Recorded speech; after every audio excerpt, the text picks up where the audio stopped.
এবার ব্রাজিলিয়ান তারকা নেইমার কি বললেন পরবর্তী ম্যাচে ব্রাজিলিয়ান তারকা নেইমার জুনিয়রকে দেখা যেতে পারে। নেইমার এটি কি বললেন ভিডিওটি বিস্তারিত সম্পূর্ণ দেখলে বুঝতে পারবেন।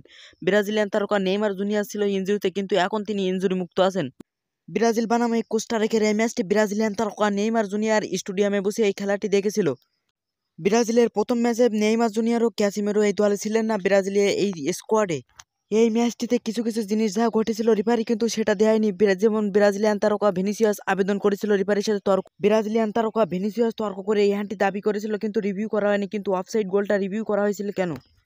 ব্রাজিল হারে হারে টের পাচ্ছে নায়কের অভাব। ব্রাজিলিয়ান তারকা নেইমার জুনিয়র পরবর্তী ম্যাচ খেলবেন কিনা ভিডিওটি দেখ। এটা হলো পয়েন্টের খেলা। ব্রাজিল যদি আর দুইটা ম্যাচ আছে, পরবর্তী ম্যাচ পানামার সাথে যদি ড্র অথবা যদি হারে ব্রাজিল কিন্তু যেতে পারবে। ব্রাজিলের পরবর্তী ম্যাচ পানামা ও কলম্বিয়ার সাথে। ব্রাজিল এই দুটি ম্যাচের মধ্যে যদি একটা হারে ও একটা ড্র করে তাহলে কিন্তু ব্রাজিল আর যেতে পারবে না। দুইটা ড্র করলেও যেতে পারবে, একটা ম্যাচ জিততে হবে ব্রাজিলদের।